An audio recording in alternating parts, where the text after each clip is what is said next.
Hello everyone. I'll be reading today Animal Farm by George Orwell. This book was sourced from the Internet Archive. Mr. Jones of the Manor Farm had locked the hen houses for the night, but was too drunk to remember to shut the popholes. With the ring of light from his lantern dancing from side to side, he lurched across the yard, kicked off his boots at the back door, drew himself a last glass of beer from the barrel in the scullery, and made his way up to bed, where Mrs. Jones was already snoring. As soon as the light in the bedroom went out, there was a stirring and a fluttering all through the farm buildings. Word had gone round during the day that old Major, the prize middle white boar, had had a strange dream on the previous night and wished to communicate it to the other animals. It had been agreed that they should all meet in the big barn as soon as Mr. Jones was safely out of the way.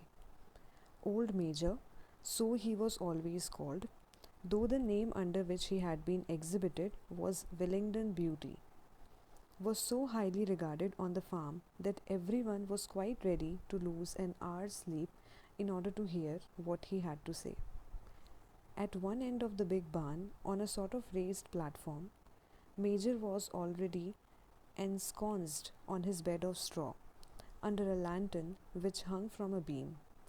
He was 12 years old and had lately grown rather stout, but he was still a majestic looking pig, with a wise and benevolent appearance, in spite of the fact that his tuches had never been cut. Before long, the other animals began to arrive and make themselves comfortable after their different fashions.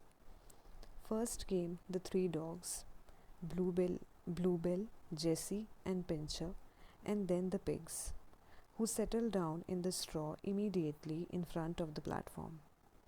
The hens perched themselves on the window sills, the pigeons fluttered up to the rafters, the sheep and cows lay down behind the pigs and began to chew the cud.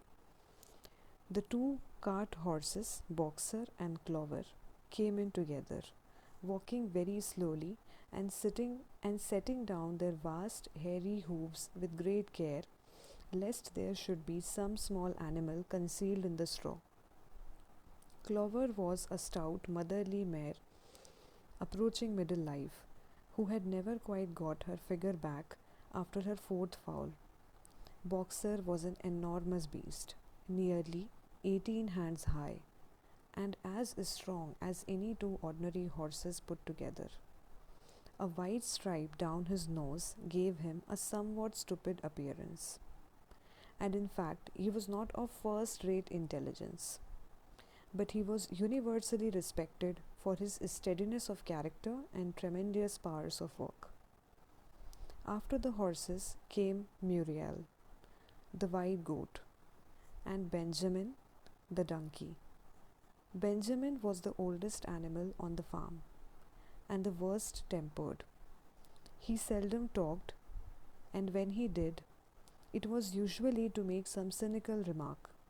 For instance, he would say that God had given him a tail to keep the flies off, but he would sooner have had no tail and no flies. Alone among the animals on the farm, he never laughed. If asked why, he would say that he saw nothing to laugh at. Nevertheless, without openly admitting it, he was devoted to Boxer. The two of them usually spent their Sundays together in the small paddock behind the orchard, grazing side by side and never speaking. The two horses had just lain down when a brood of ducklings, which had lost their mother, filled into the barn, cheeping feebly and wandering from side to side to find some place where they would not be trodden on. Clover made a sort of wall round them with her great foreleg, and the ducklings nestled down inside it and promptly fell asleep. At the last moment, Molly, the foolish, pretty white mare who drew Mr. Jones' trap, came mincing daintily in, chewing at a lump of sugar. She took a place near the front and began flirting her white mane, hoping to draw attention to the red ribbons it was plated with. Last of all came the cat, who looked round, as usual, for the warmest place and finally squeezed herself in between Boxer and Clover. There she purred contentedly throughout Major's speech without listening to a word of what he was saying. All the animals were now present except Moses, the tame raven, who slept on a perch behind the back door. When Major saw that they had all made themselves comfortable and were waiting attentively, he cleared his throat and began. Comrades, you have heard already about the strange dream that I had last night, but I will come to the dream later. I have something else to say first. I do not think, comrades, that I shall be with you for many months longer, and before I die, I felt it my duty to pass on to you such wisdom as I have acquired.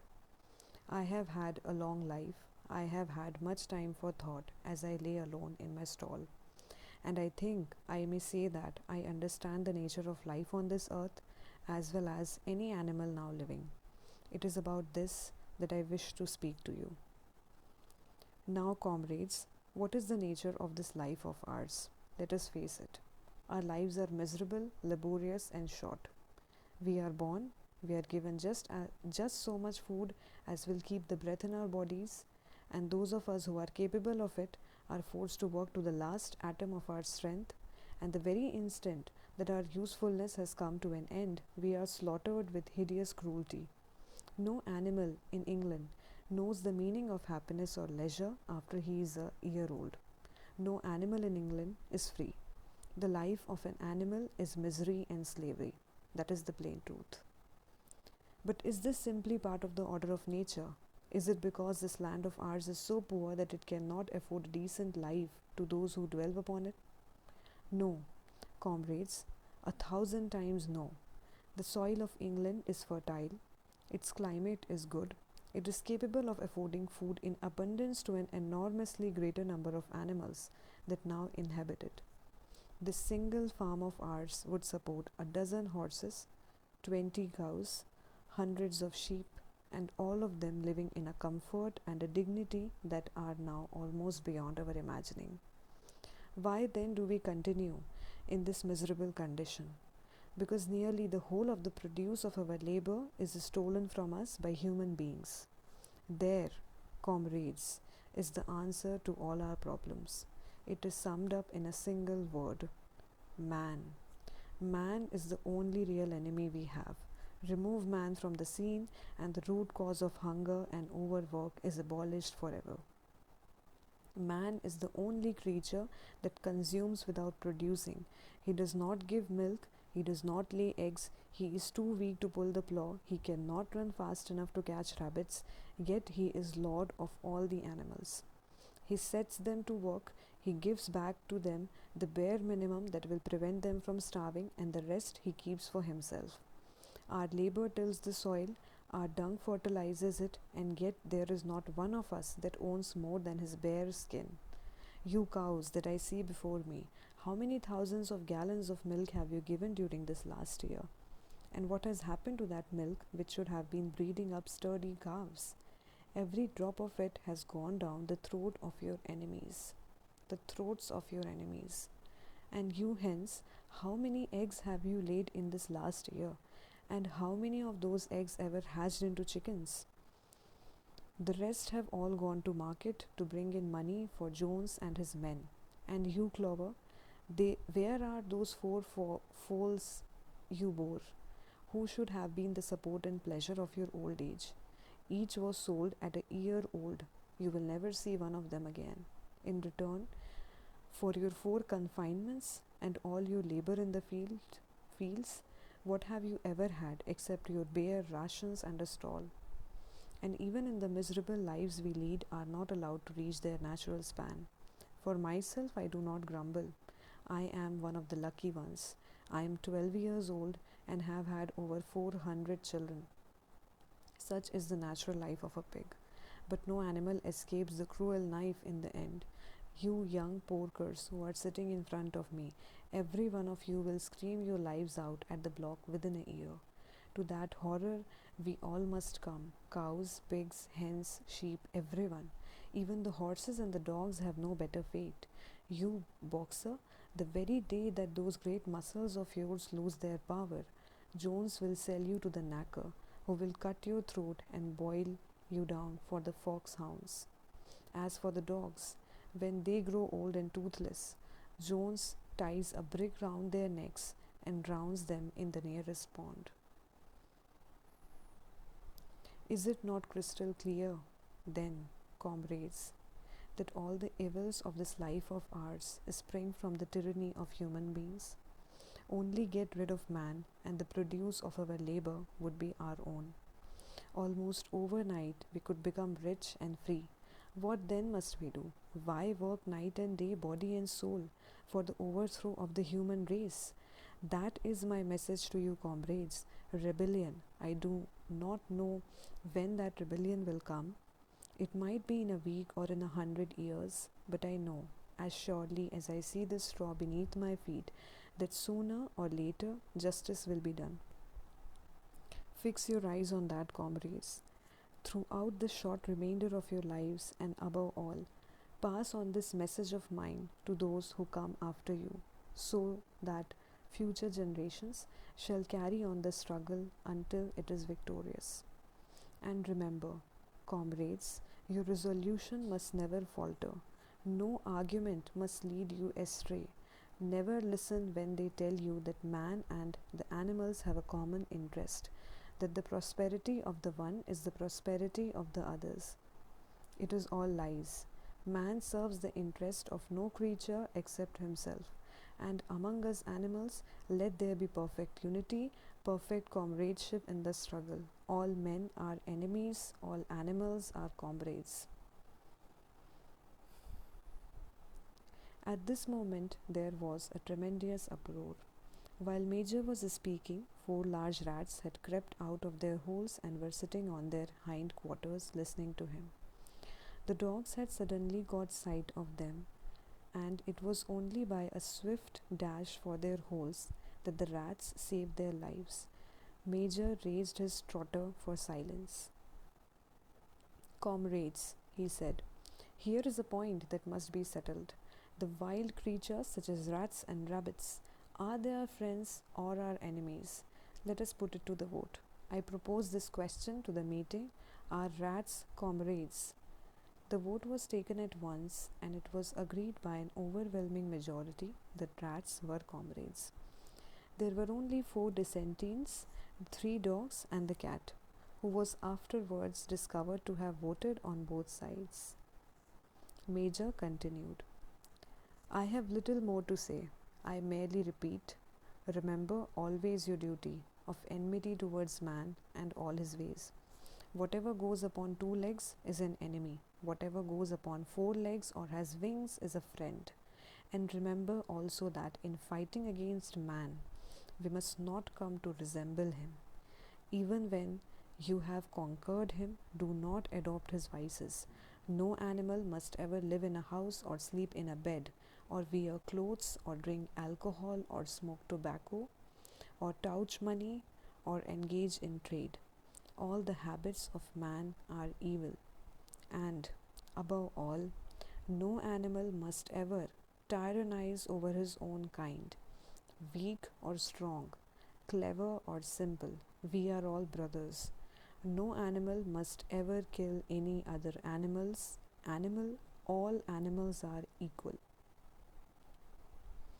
And now, comrades, I will tell you about my dream of last night. I cannot describe that dream to you. It was a dream of the earth as it will be when man has vanished. But it reminded me of something that I had long forgotten. Many years ago, when I was a little pig, my mother and the other souls used to sing an old song of which they knew only the tune and the first 3 words. I had known that tune in my infancy, but it had long since passed out of my mind. Last night, however, it came back to me in my dream, and what is more, the words of the song also came backwards. I am certain, which were sung by the animals of long ago and have been lost to memory for generations. I will sing you that song now, comrades. I am old and my voice is hoarse, but when I have taught you the tune, you can sing it better for yourselves. It is called Beasts of England. Old Major cleared his throat and began to sing. As he had said, his tune voice was hoarse. As he had said, his voice was hoarse, but he sang well enough, and it was a stirring tune, something between Clementine and La Cucaraca. The words ran: Beasts of England, beasts of Ireland, beasts of every land and clime, hearken to my joyful tidings of the golden future time. Soon or late the day is coming. Tyrant man shall be overthrown, and the fruitful fields of England shall be trod by beasts alone. Rings shall vanish from our noses, and the hardness from our back. Bit and spur shall rust forever, cruel whips no more shall crack. Riches more than mind can picture, wheat and barley, oats and hay, clover, beans, and mangel wurzels shall be ours upon that day. Bright will shine the fields of England, purer shall its waters be, sweeter yet shall blow its breezes on the day that sets us free. For that day we all must labor, though we die before it break. Cows and horses, geese and turkeys, all must toil for freedom's sake. Beasts of England, beasts of Ireland, beasts of every land and clime, hearken well and spring my tidings of the golden future time. The singing of this song threw the animals into the wildest excitement. Almost before Major had reached the end, they had begun singing it for themselves. Even the stupidest of them had already picked up the tune and a few of the words, and as for the clever ones, such as the pigs and dogs, they had the entire song by heart within a few minutes. And then, after a few preliminary tries, the whole farm burst out into Beasts of England in tremendous unison. The cows loved it, the dogs whined it, the sheep bleated it, the horses whined it, the ducks quacked it. They were so delighted with the song that they sang it right through 5 times in succession, and might have continued singing it all night if they had not been interrupted. Unfortunately, the uproar awoke Mr. Jones, who sprang out of bed, making sure that there was a fox in the yard. He seized the gun, which always stood in a corner of his bedroom, and let fly a charge of number 6 shot into the darkness. The pellets buried themselves in the wall of the barn, and the meeting broke up hurriedly. Everyone fled to his own sleeping place. The birds jumped onto their perches, the animals settled down in the straw, and the whole farm was asleep in a moment.